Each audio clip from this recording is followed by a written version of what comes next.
Economic survey के अंदर ये लोगों को गुमराह करने के लिए ना कुछ तो कहानी हमने घड़नी होती है। वो बता रहे हैं कि 800 अरब से ज्यादा हमारा सैलाबों से नुकसान हो गया है, साथ एग्रीकल्चर सेक्टर में और लाइफ स्टॉक सेक्टर में ग्रोथ भी दिखा रहे हैं। अब दोनों चीजें बैक वक्त दुरुस्त भी नहीं हो सकती। और लाइफ स्टॉक में वो गधों की तादाद में इजाफा उन्होंने बताया, पाकिस्तान में गधों की तादाद बढ़ गई। तो पता नहीं ये सर्वे वो इन्होंने सैलाब कैसे से बच किया था, गए। ये खुद ही बता सकते हैं। मतलब ये कोई अजीबो गरीब नंबर है, मैं उससे बहुत ज्यादा मुतफिक नहीं हूँ। गंदम और चावल की ग्रोथ भी दिखा रहे हैं, गंदम हमें इम्पोर्ट भी करनी पड़ रही है। तो लार्ज स्केल मैन्युफैक्चरिंग में पिछले कई सालों से बहुत लो बेस है, नेगेटिव ग्रोथ चल रही थी, उसमें पॉसिबिलिटी है कि लार्ज स्केल मैन्युफैक्चरिंग में ऊपर चला गया नंबर। बाकी तो कोई ग्रोथ वाली चीज पाकिस्तान में है ही नहीं है। पॉवर्टी ऊपर जा रही है, अनएम्प्लॉयमेंट ऊपर जा रही है, एक्सपोर्ट्स आपकी पिछले साल से भी नीचे है। वो उन्होंने अखीर में कह दिया अफगानिस्तान वाला वो बॉर्डर बंद है इस वजह से, हालांकि एक साल हमारा $1 अरब इजाफी सिर्फ वो चावल की, वो इंडिया की क्रॉप खराब होने की वजह से उनकी बासमती की एक्सपोर्ट्स के ऊपर बैन था, तो हमने $1 अरब इजाफी कमा लिया था गलती के साथ। अब दोबारा हम वो रिपीट नहीं कर पा रहे, तो फंस गए हुए हैं उसी के ऊपर ही। तो ये नंबर्स या परफॉर्मेंस वाइज कुछ अच्छी चीज नहीं है इसके अंदर।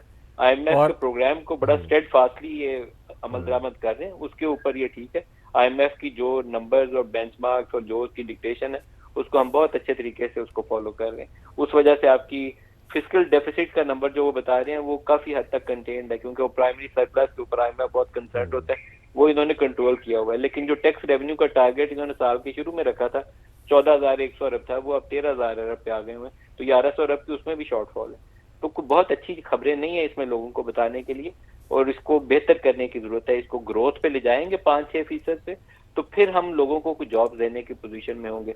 जितनी एवरेज अच्छा। ग्रोथ है और शहबाज शरीफ साहब के इस 5वें बजट की, 4 साल से हुकूमत में शहबाज शरीफ साहब 5वां साल शुरू होने वाला है, तो उनकी average growth population growth rate से नीचे है।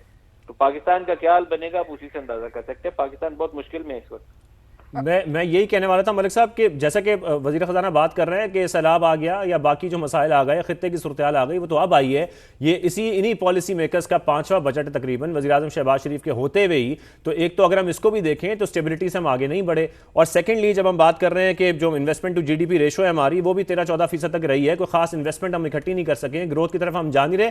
और जब इंडस्ट्रीज की बात हो रही है तो वज़ीर ख़जाना इंडस्ट्रीज पर ही डाल रहे हैं कि उन्हीं की गलती है, क्योंकि वो अपने मॉडल को जो है वो रिव्यू नहीं कर रहे, अपने मॉडल को चेंज नहीं कर रहे, और इसी वजह से वैल्यू एडिशन ना करने की वजह से हमारी ग्रोथ भी नहीं बढ़ पा रही। लेकिन इंडस्ट्री को मॉडर्नाइज करने के लिए आपको कुछ प्रोग्राम्स हुकूमती सतह पर बनाने पड़ते हैं। सबसे पहले तो हमारी जो डिस्करेजिंग एक पॉलिसी है वो ये है कि हम 60-60%, 55% तक कॉर्पोरेट सेक्टर से टैक्स रेट चार्ज कर रहे हैं। प्रोफेशनल्स का जो टैक्स रेट है, जो इंडिविजुअल सैलरीज ऊपर कट रहा है, वो 40% तक चला गया हुआ है ये सुपर टैक्स के बाद। तो इस टैक्स रेट के साथ तो यहाँ कोई नहीं आएगा, वो हमें छोड़कर दुनिया चली जाएगी, बांग्लादेश जाएगी, मिडल ईस्ट जाएगी, क्यों पाकिस्तान आए 50% और 60% टैक्स में। तो ये सबको पता है इनको, लेकिन इनसे नंबर्स पूरे नहीं होते।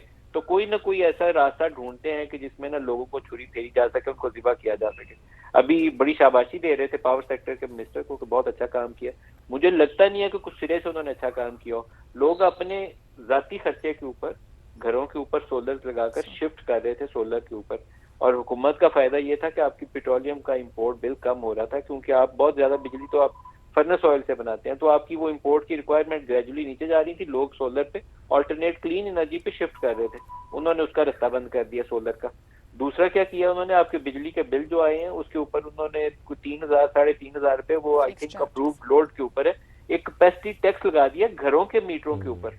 ये इंडस्ट्री का मीटर नहीं है, घरों के मीटरों के ऊपर हर एक बंदे को 3-3,500 रुपए का फिक्स रेट आने लग गया। तो ये तो तरीका हम ढूंढ रहे हैं कि कैसे किसी एक शख्स की जेब से जो 100 रुपया बच गया उसको निकाल कैसे लें हम। तो ये परफॉर्मेंस वार्मेंस कुछ नहीं है। इसी तरीके से आपकी ईरान वॉर के बाद दुनिया सारी में तेल की कीमतें ऊपर गई हैं, इनको इम्पैक्ट पास ऑन करना चाहिए था, मैं 100% उससे मुतफिक हूँ। लेकिन इन्होंने क्या किया, इन्होंने ना सिर्फ उसका इम्पैक्ट पास ऑन किया, बल्कि मौके से फायदा उठाते हुए इन्होंने जो पेट्रोलियम लेवी डेवलपमेंट बढ़ा दी, लेवी है PDL बढ़ा दी। उसको 100 रुपए से ऊपर ले गए हुए हैं, क्योंकि वैसे टैक्स इकट्ठा नहीं था होता। तो इन्होंने कहा डेवलपमेंट लेवी तो एटसोर्स कटनी है, इसको काटते जाओ, लोगों को जिबा करते जाओ। ये नहीं सोचते कि इसका पावर्टी के ऊपर, एक जो बंदा ₹1,00,000 महीना कमाता है वो तो पावर्टी वाली स्लैब के अंदर पाकिस्तान में आ गया हुआ है। तो वो उसका अगर पेट्रोल 400 रुपए या 450 रुपए लीटर पे चला गया हुआ है तो वो कैसे जिंदा रहेगा। और इसका बाकी मलिक चीजों साहब के जो आप ऊपर गुफ्तगू कर रहे हैं, वजीर खजाना से भी पूछा गया माशी इस्तेहकाम का, उन्होंने कहा मैं कल बताऊंगा। अब इकोनॉमिक सर्वे जो बता रहा है और कल बजट आने को है, कोई उम्मीद रखी जाए कि बजट में कोई हम रिफॉर्म्स, रीस्ट्रक्चर, क्योंकि अभी आपने एनर्जी क्राइसिस, सोलर पे पॉलिसी को स्टेबलाइज नहीं कर सके, किस तरीके से आप एनर्जी के ऊपर, बिजली है या गैस है, आप किस तरह से फिक्स चार्जेस लगा रहे हैं, फिर आपने प्रोफेशनल्स की बात की, टैक्स की, मतलब ईजी वे आउट है, कहां से मनी निकाला जा सकता है। आपको लगता है इस गवर्नमेंट अगर 5 बजट दे चुकी, कोई इसको रिफॉर्म्स, रीस्ट्रक्चर करने के निजाम की कोई उधर जाने का रुख नजर आता है, कोई समझ आती है या नहीं, बस चलाना है चला दो? देखिए, आईएमएफ के प्रोग्राम के नीचे एक वो कहते हैं डिमांड मैनेजमेंट या स्टेबलाइजेशन मोड जिसको कहते हैं, उसमें वो ग्रोथ को किल करते हैं। और पाकिस्तान में भी हमने ग्रोथ को किल किया होगा और उसके अलावा हमने कुछ नहीं किया। ये टैक्स रेट बढ़ाते जाएंगे, उससे इंडस्ट्री नीचे बैठती जाएगी, आपकी ना ग्रोथ आएगी ना आपकी एक्सपोर्ट्स बढ़ेगी। आपको इंसेंटिवाइज करेंगे, इंडस्ट्री के लिए आपको प्रोग्राम बनाना पड़ता है। वो 90s में भी हमारी इंडस्ट्री, सिक इंडस्ट्री आदि बैठी हुई थी, तो वो उसे वो बोलते हैं बैलेंसिंग, मॉडर्नाइजेशन, पता नहीं रिहेबिलिटेशन या रिस्ट्रक्चरिंग, बीएमआर प्रोग्राम उसको बोलते हैं। तो वो बीएमआर प्रोग्राम आपको अभी भी टेक्सटाइल सेक्टर में भी चाहिए। टेक्सटाइल सेक्टर में नया सरमाया नहीं आएगा तो आपकी जो 13-14 अरब डॉलर या आई थिंक 16-17 अरब डॉलर पे 19,000 या 3 या 19,000 या 4 अरब डॉलर आज से 4 साल पहले शायद हमने अचीव किया था एक दफा टारगेट। मिस्टेक हो गई थी, वो दोबारा नहीं रिपीट की पाकिस्तान ने। दोबारा हम 19 अरब डॉलर के करीब नहीं गए टेक्सटाइल सेक्टर में। तो इनको जरूरत अभी भी यही है कि टेक्सटाइल सेक्टर में भी इंसेंटिवाइज करें नई सरमायाकारी को। बांग्लादेश में कॉटन का एक तिनका पैदा नहीं होता, सारी कॉटन बाहर से मंगवाता है और 25 अरब डॉलर की वो रेडीमेड गारमेंट्स एक्सपोर्ट कर रहा है। हमारे ऊपर भी वही रास्ता खुला हुआ है यूरोपियन मंडी का। हम कुछ बनाएंगे तो बेचेंगे ना, हम कुछ बनाते ही नहीं। बिजली का रेट भी हमारा ज्यादा है, हम इनएफिशिएंट इंडस्ट्री के साथ बैठे हुए हैं, कुछ बेचने की पोजीशन में ही नहीं है। तो इनका ओवरऑल जो स्ट्रक्चर है वो ठीक नहीं है। इस स्ट्रक्चर के साथ ना ग्रोथ आएगी, ना एक्सपोर्ट्स होगी, ना पावर्टी में कमी आएगी। ये को अल्लाह ताला की रहमत हो जाए कि 2-3 साल एग्रीकल्चर सेक्टर अच्छी ग्रोथ दिखा दे, फिर मुमकिन है कि हमारे रूरल एरियाज के अंदर पावर्टी की जो रेशियो है वो नीचे चली जाए। इनकी कोशिशों से नहीं होगी।